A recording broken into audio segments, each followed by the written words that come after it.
भारत के झंडे में अशोक चक्र से पहले क्या था? ए मोर, बी कमल, सी चरखा, डी शेर। सही उत्तर है सी चरखा। आपको बता दें, भारत के झंडे में अशोक चक्र से पहले चरखा था और चरखा रखने का सुझाव भी महात्मा गांधी ने ही दिया था। 1947 में स्वतंत्रता के बाद चरखे को हटाकर अशोक चक्र को स्थान दिया गया, जो धर्म, प्रगति और न्याय का प्रतीक है। भारत के किस प्रधानमंत्री की मृत्यु विदेश में हुई थी? ए चरण सिंह, बी गुलजारी लाल नंदा, सी लाल बहादुर शास्त्री, डी अटल बिहारी वाजपेयी।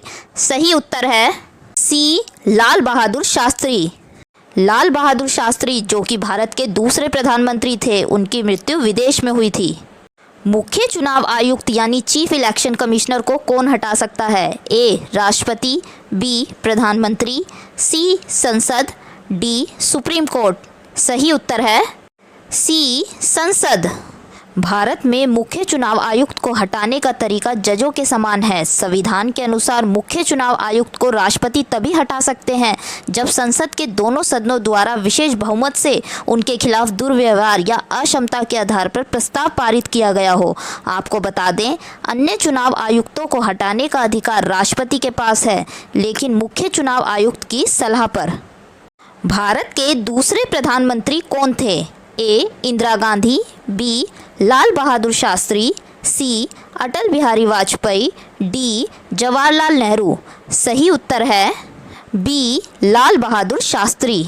जवाहरलाल नेहरू की मृत्यु के बाद भारत का दूसरा प्रधानमंत्री लाल बहादुर शास्त्री जी को बनाया गया था। लाल बहादुर शास्त्री जी ने 9 जून 1964 को भारत के प्रधानमंत्री का पद संभाला था, लेकिन लाल बहादुर शास्त्री जी ज़्यादा दिन तक भारत के प्रधानमंत्री नहीं रह पाए थे, क्योंकि लाल बहादुर शास्त्री जी की मृत्यु 11 जनवरी 1966 को ताशकंद के उज़्बेकिस्तान में हुई थी, जहाँ वह भारत पाकिस्तान युद्ध के बाद शांति समझौते के लिए गए हुए थे। बाबर और इब्राहिम लोदी के बीच हुए युद्ध को क्या कहते हैं? ए कलिंग युद्ध, बी तराइन का युद्ध, सी हल्दी घाटी का युद्ध, डी पानीपत का प्रथम युद्ध। सही उत्तर है डी पानीपत का प्रथम युद्ध। पानीपत का पहला युद्ध 21 अप्रैल 1526 को ज़हीर उद्दीन बाबर और दिल्ली के सुल्तान इब्राहिम लोदी के बीच लड़ा गया था।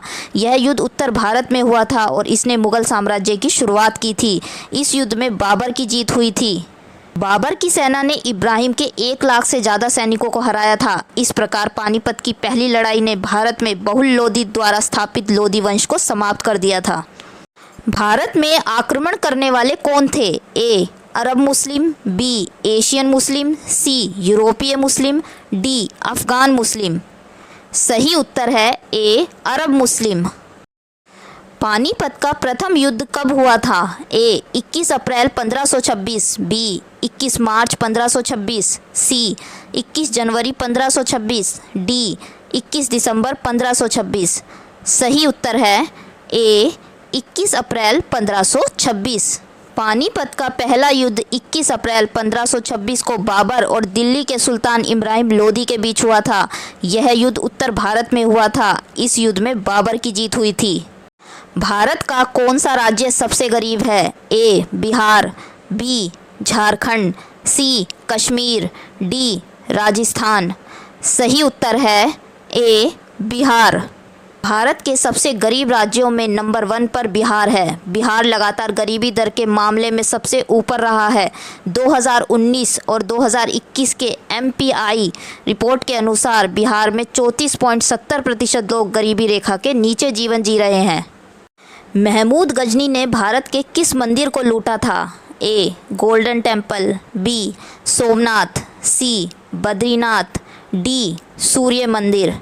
सही उत्तर है बी सोमनाथ। महमूद गजनबी ने भारत पर 17 बार हमला किया था और इनमें से 1 बार उसने सोमनाथ मंदिर पर हमला किया था। महमूद गजनबी ने सोमनाथ मंदिर पर हमला करके मंदिर के अंदर जमा धन को लूट लिया था। महमूद गजनबी ने मंदिर की मूर्ति तोड़ दी थी और यहाँ चढ़े सोने चांदी के आभूषणों को लूट लिया था। महमूद गजनबी के हमले के बाद गुजरात के राजा भीम और मालवा के राजा भोज ने इस मंदिर का पुनः निर्माण कराया था। तराइन का दूसरा युद्ध किसने जीता? ए अकबर, बी बलबन, सी मोहम्मद गोरी, डी पृथ्वीराज चौहान। सही उत्तर है सी मोहम्मद गोरी। तराइन का दूसरा युद्ध पृथ्वीराज चौहान और मोहम्मद गौरी के बीच लड़ा गया था। यह युद्ध 1192 में तराइन के पास लड़ा गया था। इस युद्ध में पृथ्वीराज चौहान की हार हुई थी। इस युद्ध के बाद ही उत्तर भारत में मुस्लिम शासन की नींव रखी गई थी। इस युद्ध में मोहम्मद गौरी की जीत का कारण हिंदू राजाओं के बीच एकता की कमी माना गया था। तराइन की पहली लड़ाई कब हुई थी? ए 1191, बी 1192, सी 1193, डी 1194। सही उत्तर है ए 1191। तराइन का पहला युद्ध 13 नवंबर 1191 में लड़ा गया था। यह युद्ध पृथ्वीराज चौहान और मोहम्मद गौरी के बीच लड़ा गया था। इस युद्ध में मोहम्मद गौरी घायल होकर गजनी भाग गया था। योग के जन्मदाता कौन थे? ए बाणभट्ट, बी महाभारत, सी पतंजलि, डी गीता। सही उत्तर है सी पतंजलि। महर्षि पतंजलि को योग का जन्मदाता कहा जाता है। लोनार झील भारत के किस राज्य में स्थित है? ए गुजरात, बी गोवा, सी बिहार, डी महाराष्ट्र। सही उत्तर है डी महाराष्ट्र। लोनार झील महाराष्ट्र के बुलढाणा जिले में स्थित एक खारे पानी की झील है। यह एक कैंटर झील है जो उल्का पिंड की टक्कर से बनी है। आपको बता दें, लोनार झील के पास कुछ ऐसे प्राचीन हिंदू मंदिरों का एक समूह है जिसमें से कुछ मंदिरों में भगवान की मूर्तियां उल्टी दिखाई देती हैं। इस झील की सुरक्षा के लिए इसे वन्य जीव अभयारण्य घोषित कर दिया गया है। ऐसी और नॉलेजेबल वीडियोस के लिए हमारे चैनल को सब्सक्राइब करना ना भूलें।